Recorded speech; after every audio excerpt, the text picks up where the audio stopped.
Hey, welcome to my corner of the World Wide Web. My name is Fats. This is Chai, my co-host, and I have a wrap-up for you today.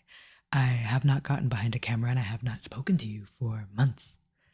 And I've missed you. I've missed talking about books. I've gotten into a few books, to be honest. It's been a bit of a weird reading experience for me recently.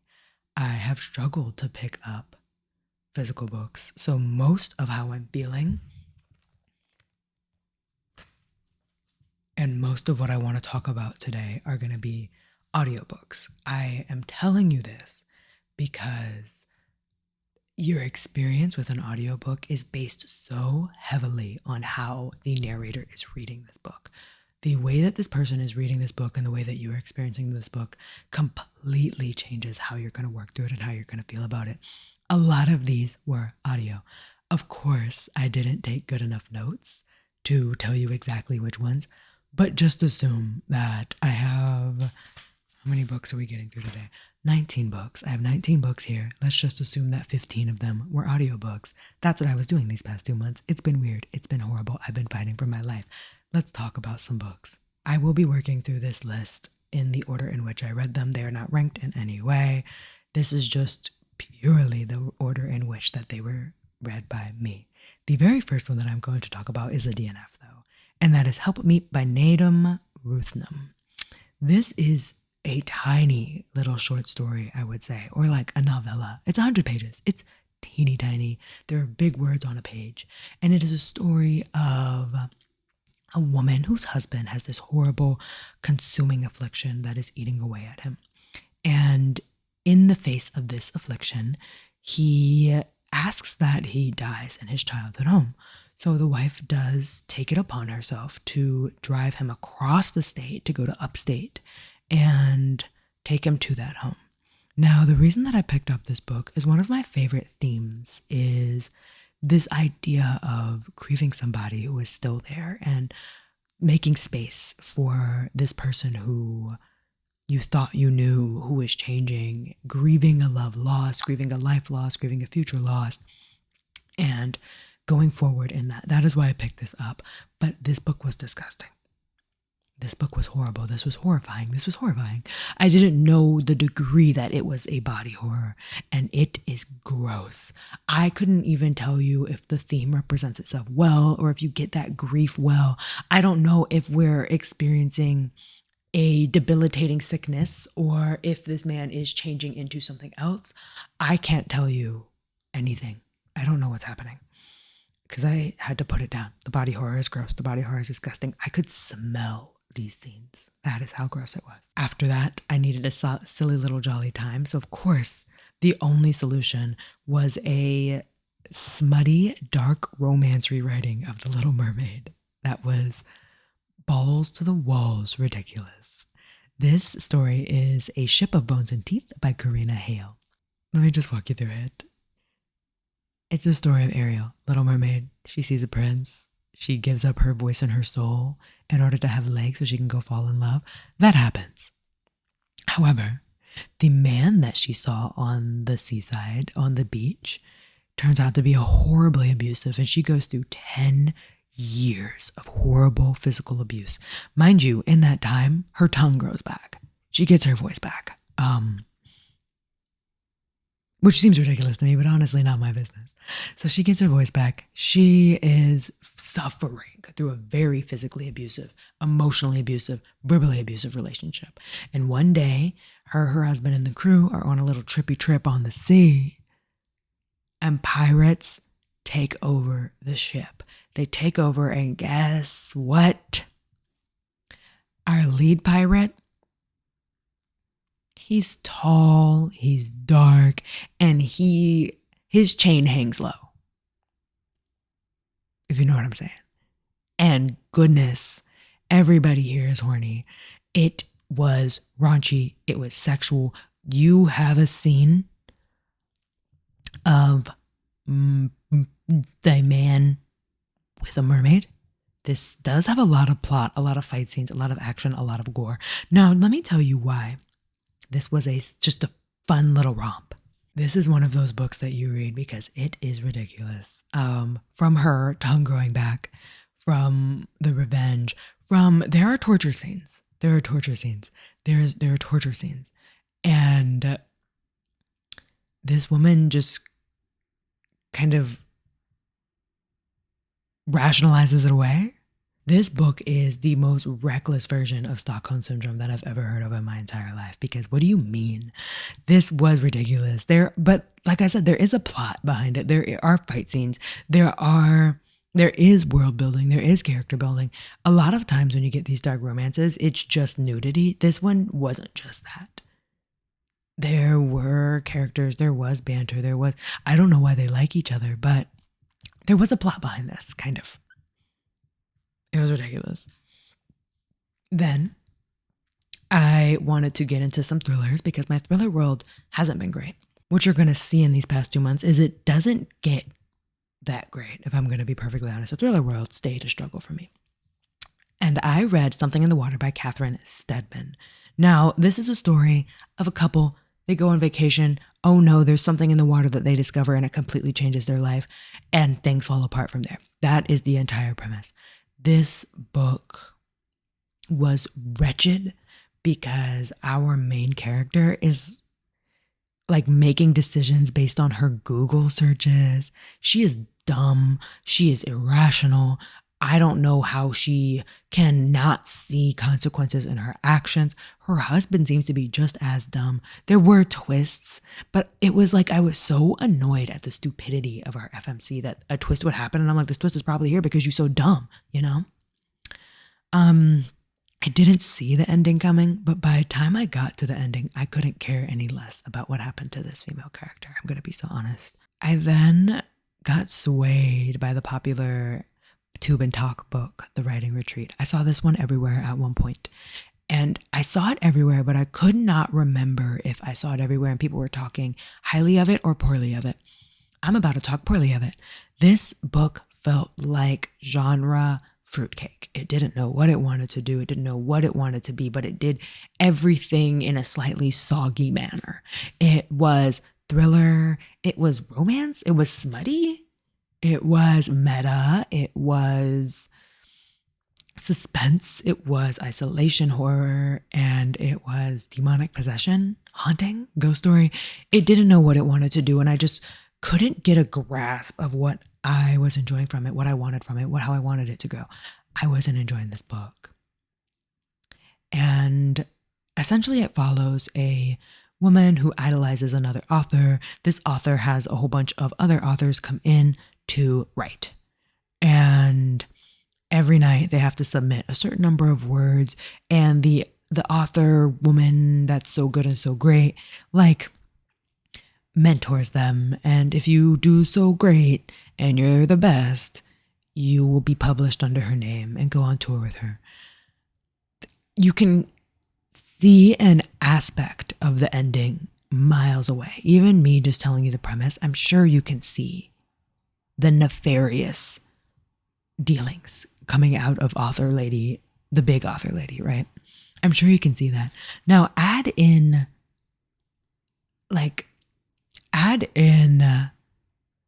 drama in a petty, annoying kind of way. The narrator, this woman, was a driveling, self-absorbed, piteous mess. Like, get your head out of your behind. The sun is shining and the birds are singing. Oh my goodness, it was so annoying. And you know what I hate? I hate that rhetorical device where a character is like, but nobody knows what I did. And that continues for chapters and chapters and chapters. Just tell us. Just tell us. Why are you trying to string me along with like, but nobody knows what I really... Just tell us. Why are we doing this? That is one of a rhetorical device that I personally just hate. It did that. It had this weird friendship drama that just kind of seeped its way through. It was gory. There was action. There were things. There was stuff. Things were happening. The ending was kind of bleh. But I overall thought this was a very meh experience because the author didn't feel like she knew what she was doing. And I just was not interested in the writing within the writing. Something about that was just annoying to me. I didn't care. that's how I felt about it. If I'm going to be honest, I just wanted it to end. I did get through it because I remember it being everywhere. If I hadn't seen it everywhere, I don't know if I would have pushed through. So in Summerween, there was a book that I didn't get to, but I really wanted to get to it, and that is The Hunger by Alma Katsu. Now, just a little bit of a history lesson for you. In 1846, 1847, the winter of 1846 going into the winter of 1847, there was a collection of settlers that were traveling to California. They were thinking about starting a new life. They were thinking about a whole new world. They collected their families, their last little bit of belongings, and they were going to travel. Well, they took a detour, and this detour resulted in bad after bad after bad after bad. By the end of this trip, people were eaten, frostbite had consumed people, animals had frozen, and out of 87 travelers, only 47 survived. Alma Katsu plays to that story, but she adds in a bit of a supernatural horror. In this book, it begins with a gruesomely murdered little boy and something following this collection of people. The pacing of this was slow, and it was monotonous, but in a very intentional way, because the concept of going on this trip to California is a slow walking trek. It is these cattle-pulled buggies. You're not going quickly. You do kind of disintegrate in your mind before you disintegrate as a person. And the pacing was that. I enjoyed it because Alma Katsu gave drama and attention to each character.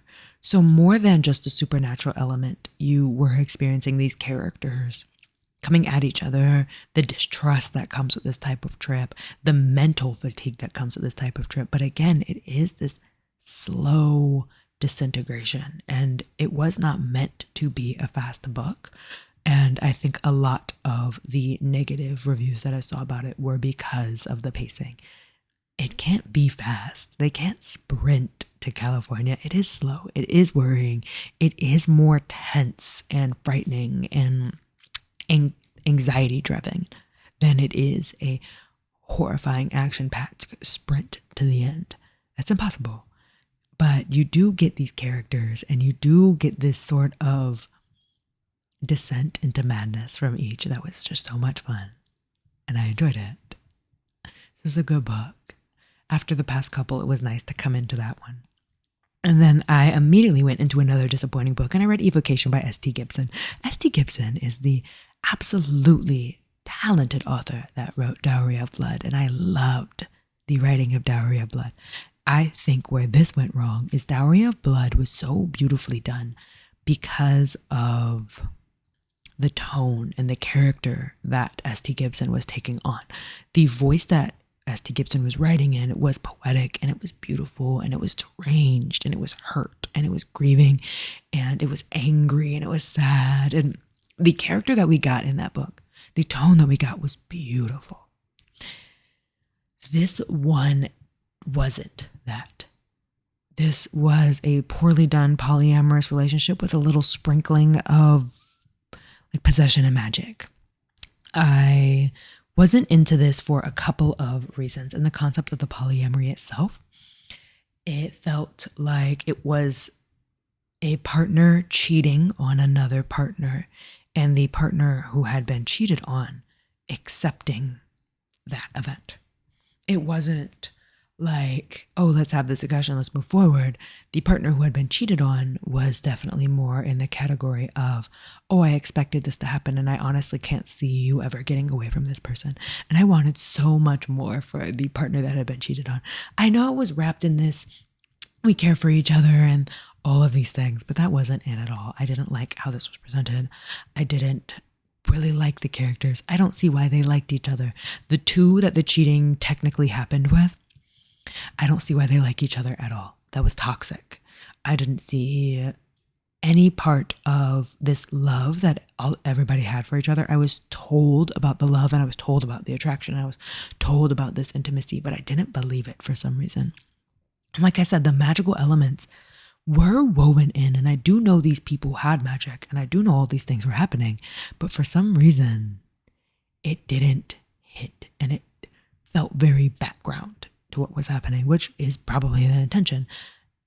And S.T. Gibson just wanted to write another flawed relationship, but this one wasn't flawed and intoxicating the way that Dowry of Blood was. After that, I went into a young adult mystery horror thriller thing, and that was Girls Who Burn by M.K. Pagano. This is a story of a loved daughter who is found dead at the end of a ravine, at the bottom of a ravine.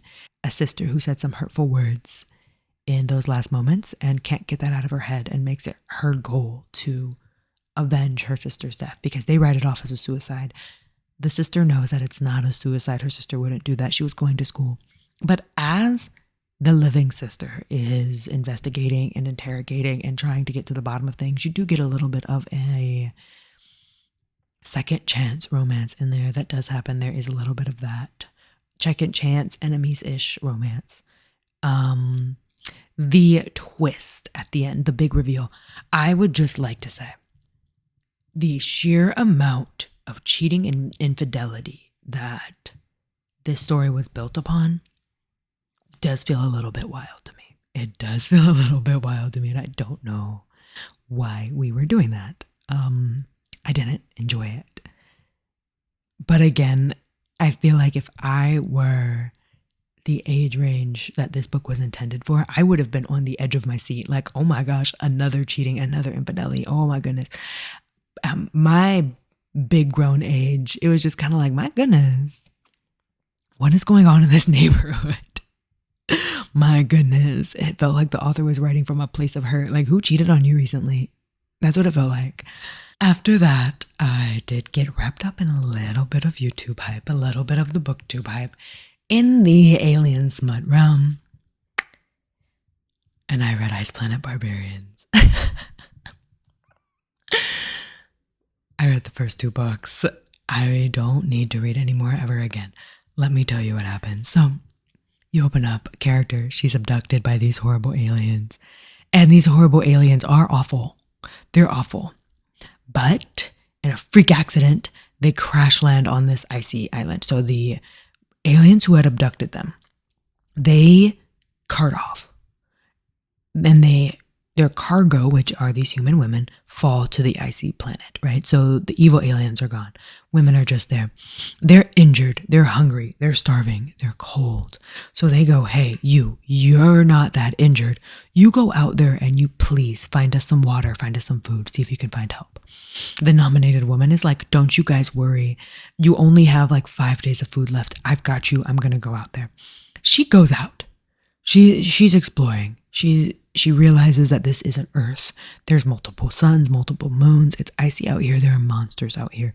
She comes across a big blue alien. She passes out. Immediately passes out. She is woken up in the morning by this alien orally pleasuring her. He's going in. And she wakes up and she's like, I'm not going to stop him.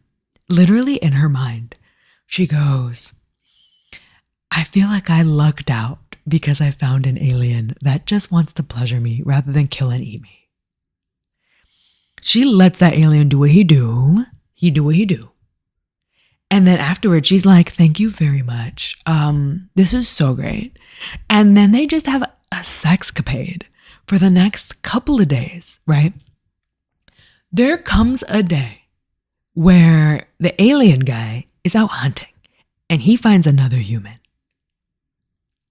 He goes to the girl and he's like, oh my gosh, I found this thing. They can't talk to each other, so he's just kind of like pantomiming. I found another human. They go see the human body, and then old girl is like, oh yeah, I'm supposed to be rescuing my friends, huh? Okay, we need to go rescue my friends right now. This is so important. Girl, you've been getting your back blown out for 3 days. And you're just now remembering that you are the only hope that these women have? Girl, let me find out. Let me find out that I was waiting for food and water while you were out, and you were out here getting your back blown out and having good lovey-dovey time with a man you can't even talk to. What is so crazy is she was falling in love with this man. She was like, I'm catching feelings for him. You haven't been able to say a singular word to him. Like, I get it. I get it. He's breaking your back. You're having multi-orgasmic days, and you don't have to talk to him. I hear what you're saying. You are the only rescue that these other women have. What are we talking about here? The second book was a barbarian who is really tired of being alone, so he kidnaps one of the other women. And she's like, oh my gosh, why do I want him so bad? And then he's like, why is she so annoying? My goodness, she got that ass. That's literally all that's happening in that book. The next book I read was an utter disappointment, and that was The Devil Wears Scrubs by Frieda McFadden. Frieda McFadden can write these absolutely ridiculous, twisty-turny thrillers. I thought I had found another Frieda McFadden because my library app was advertising it as a new Frieda McFadden. What my library meant was new to their catalog, not new Frieda. This is old Frieda, and it's not thriller. It is hospital drama, poorly written hospital drama that was supposed to be funny, but I didn't laugh at all. I then got into a Paul Tremblay, the Pallbearers Club. This is the LaCroix of vampire horror. At the forefront, the bubbly texture that you get from this book is a story of two unlikely friends coming together over a period of time. And it's very heartwarming in a sense, these two coming together and these two getting to know each other and seeing this friendship develop. In the background, you have a whiff of fruit flavoring, and that is the vampire horror. Come into this book not caring about the supernatural and horror aspect. Come into this book to enjoy the characters, enjoy the banter, enjoy this friendship, enjoy this growth of friendship, enjoy the ridiculousness of it. The tone of it is like if you sat down at a bar and one of those war veterans wanted to tell you a story. And he just wanted to self-aggrandize himself to you and self-comment on his coming of age. And you just kind of sat there wanting to drink your drink, but you got this entire story. That's the tone. The structure of it is actually a manuscript, and there are written in comments from the other friend. And that sort of back and forth is really fun to actually experience. Don't come in this wanting vampires. You do get a sprinkling. It is the LaCroix of that. You know how they say a LaCroix is kind of like if you had sparkling water and a fruit truck drove quickly past before you took a drink. That is what this was like. Not saying it wasn't bad. Don't come into this wanting those aspects though. My main thing was I didn't know why it was labeled as horror. There's no part in which I felt there was intention behind fear, terror, any of that. Come for the characters, come for the tone, come for the voice, come for the structure. It was very different. I enjoyed reading something different. Don't know if I enjoyed the story itself. It was more the experience that I had a lot of fun with. The next book was The Measure by Nikki Erlick. I think I wrote that down right. It's on the screen. This is a story of one day, out of nowhere, boxes show up on everybody's front doorstep with a little string in the center of the box. And this string denotes to you how much life you have left. That's it. And people are opening their boxes, and this is a story of how the world changes when your own mortality is so in your face. Of course, the people don't believe it at first, but then as things go along, it becomes this very heart-wrenching story, and I shed fat gangster tears at the end of this book. Because you get into hospital treatment, you get into relationships, politics, religion, love, and I would say that this is a fantastic buddy read. Let me tell you why you're going to buddy read it, though. This is thrilling and this is suspenseful. This is speculative fiction. The thought of somebody having to wear their mortality on their face is a real life application of how people with disability live. That's what I would love for you to read this with in the back of your mind. This fact of hospital treatment is different. Priority in the hospital is changed. Relationships are difficult. It comes into play with disability, and it comes into play with invisible disabilities, present disabilities. I would say that this is a great book in discussion if you keep that in your mind, because this is speculative fiction that is very applicable to a very real life thing. To have to live your life and get different treatment because your lifeline is shorter is something that people with disabilities live with. It's something that Black women live with, actually. This concept of being Black does have a shorter lifeline than being white. I do think you take this and then just sit down and think about how this shows up in real life, how these affects real life, and the way that people treated a lot of these situations. Being trans gives you a shorter lifespan. Not because it's the effects of suicidal ideation, depression, sadness, fear, society, treatment. There are so many disparaged groups of persons that experience what this book does in a speculative fiction manner. Read it with a buddy. Shed that gangster tear at the end, for sure.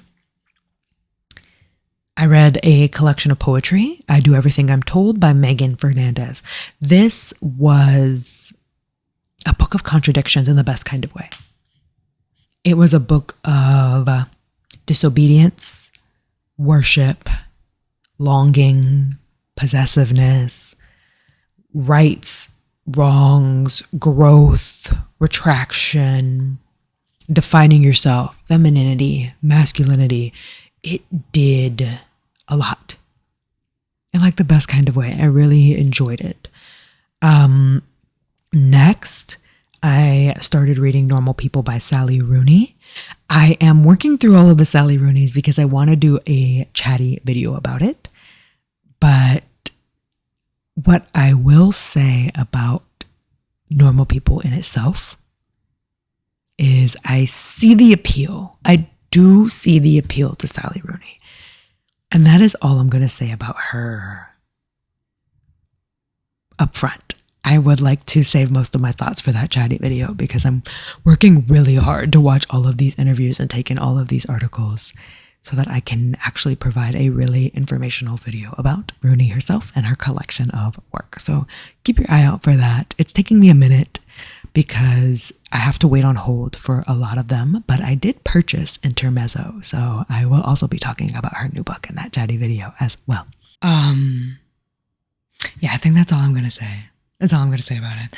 After that, I read The Hidden by Melanie Golding. Now, rather than telling you what this entire book is about, I'm just going to walk you through the beginning, because in the beginning of the book, you open up with a child whose mother is missing, and she is found by some shopkeepers, and the shopkeepers call the police. The mother shows up about 20 minutes later. Then, simultaneously, on the opposite end of town, you find a man in a bathtub that is overflowing and leaking into the home beneath. And once they go upstairs, they find this man with the back of his head bashed in, bleeding into the tub that is overflowing into the bathroom and affecting those beneath him. The story weaves in these two stories together and also plays into folklore in the best way. I want to say that's what made this so good. The point of this is not a whodunit. The point of this is not to figure out who the bad guy is.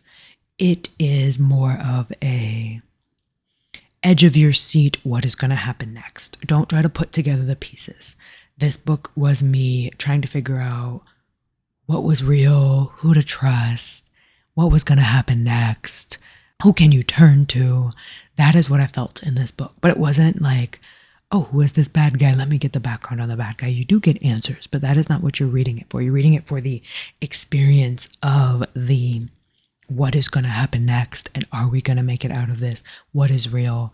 And like I said, the folklore was great. The folklore was really great as it mixed into this. It added a really dark, mystical element to the book that I really enjoyed. I then picked up a short story called The Pale House Devil by Richard Radrey. This was fun, but I will say, I think I enjoyed this because it's supposed to be a series. It was so short, it didn't build too much. It just gave me a fun little experience, and it gave me a lot of fun banter. Because essentially what is happening is you have two men. One is alive, one is undead. And they are just heads for hire. They're hitmen for hire, and they just got wrapped up in a couple of bad jobs. But those two interacting with one another, those two's personalities, was a lot of fun to experience in this little bite-sized story. And I enjoyed it because if this short story were used as a prequel to a series of longer books, this was fun. This made me want to go into longer books. If this short story leads to more short little novellas, I don't think I'll have as much fun because it didn't give me enough, but it gave me enough under the premise that I would get more books. Not sure how to feel about that one. It was fun though. It's really short if you want a quick little bite of a thing that gives you a fun time but doesn't overburden you with world building in any sense. After that, I started thinking about how I don't know the last time that I had a really good young adult fantasy. So I picked up The Bone Witch by Rin Chupeco. This story begins with Tia accidentally raising her brother from the dead. This power, though, makes her a bone witch, which is something that is highly feared. But due to the fact that there are many bone witches, she obviously has to be trained, she has to be protected, so people have to keep an eye on her. So she comes under an apprenticeship to become an actual witch and learn underneath other people who have knowledge. The story itself was very slow through the middle, and there was a lot of world building and a lot of lore building. Here's what this book did correctly. The way it is set up is there is a bard that follows a blue moon and shows up to a cave. And he comes into contact with this 17-year-old powerful witch who is doing incantation and raising things from the dead before his very eyes. And he sits in front of her and he goes, "I would like to know your story." And she says, "I'm sure you know why I am exiled, right? Well, let me start from the beginning and bring you up to pace." So this story is a story within a story. You're being told what happened by this bone witch to this bard. And you get these snippets of the bard being like, "Oh, I'm so scared of what's going on," like in the present day, because she's raising these animals and she's showing such power and such strength, and she's weaving and bowing underneath her power, and she's getting exhausted and coming back to the story and adding in small little bits of commentary. It is slow in the middle. All you're getting is world building and lore. It feels like attention is being given to things that don't need as much attention. There's a lot of talk of clothes and food, and there's a little bit of friendship drama and some friend bullying. But as a trilogy, I don't think I'm mad at so much attention being given in the first book to the world building. It depends on how this series continues for me to come back and see about how I felt about this book. Because if the next books are more action-packed and do have more going on, which I felt like this book built up to, this book set the stage for a very action-packed continuation, which I will have a lot of fun with. If nothing comes of this, then I will feel that this first book was very wasted. But I can go further into this story with so much knowledge of my characters and the people. I genuinely enjoy Tia, our main character, and her brother Fox. I genuinely enjoy them. That's another reason that I will continue. But again, the world building and lore building is what allowed me to have that care for them. I'm going to continue it. We'll see how I feel going forward. The next book was probably the highlight of these 2 months. I just finished it actually like 3 days ago. It was Throne of the Dark by A.K. Caggiano. It's on the screen. This is what Assistant to the Villain wanted to be. That is what that is. This was a silly little story of Damien, the heir to the demon throne, building the most nefarious and evil plan to take over the world. But that is thwarted when a cute little bubbly blonde tries to pickpocket him and accidentally gets his evil spell that he can only make once attached to her. This evil spell that he works so hard essentially makes her into Ella Enchanted. Do you remember that book? I think that's why I love this so much. This was Ella Enchanted. It's this funny story of this evil demon who doesn't believe he can have feelings or have love, and this bubbly woman who's just kind of vibing out, and an evil little imp, and then monsters and grossness, and laugh out loud funny moments along the way. One of my favorite moments that occurred is the demon lord and bubbly blonde, Alma, are taken captive by this group of elves, and they're in a cage, and the demon lord is offended because he's like, your spears aren't made that well. You didn't even tie me up right. You don't have us tied up at all. And the cage itself is spindly. And the girl is like, hey, you want us to be tortured? And he was like, I just think it's rude that I am obviously this powerful demon and you guys don't respect that. And so he's like, here, give me some rope. Let me show you how to properly torture and tie somebody up.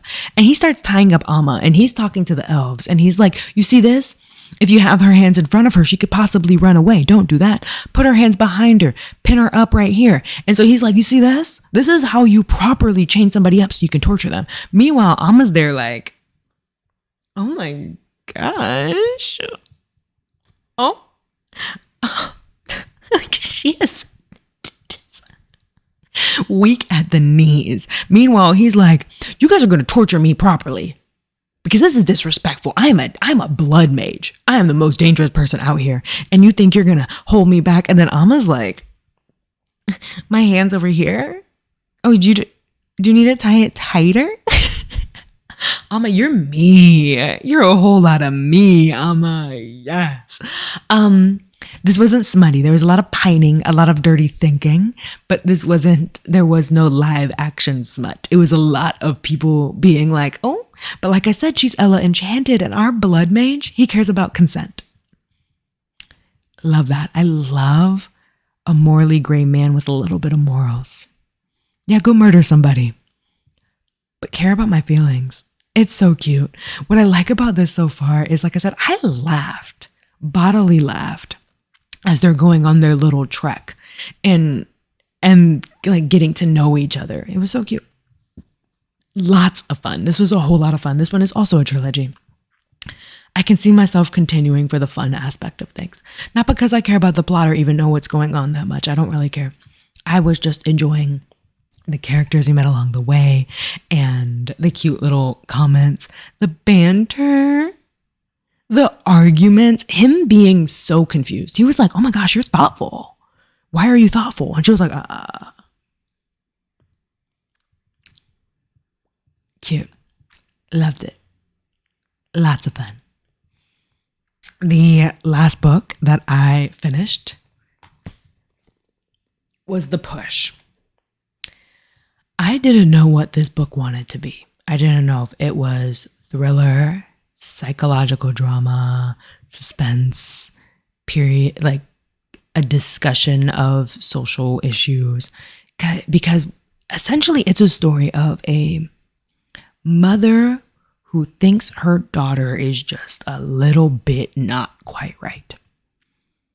And it does have these thrilling aspects as you see why this mother feels this way, and you get into what the daughter is doing, and you're trying to figure out who to believe. There's a whole lot of who do I believe in this.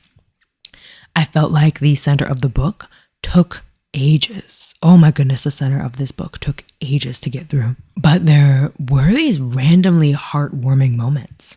Like there is this moment where, so the reason I say if it's like a social discussion is it discusses this line of mothers who weren't the best mothers.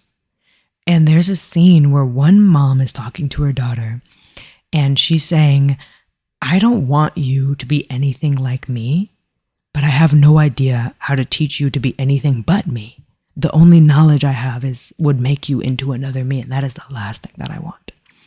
This book does have so many triggers, so many sad things. There's check the triggers when you go into this. My biggest qualm though was my jaw open at the ending? Yeah, I was like I was shocked and aghast. I was, because you're getting these healing moments, you're getting these lessons, you think it's going in one direction and I'm feeling certain things and stuff is ridiculous and things are falling apart. You don't know who to trust. You don't know if your narrator is trustworthy. And then you get this ending. And at first I was like, jaw dropped. And then I was like, I mean, okay. Like, I mean, all right, whatever. Yeah. Those are all my reads. Those are all the things that I've gotten through.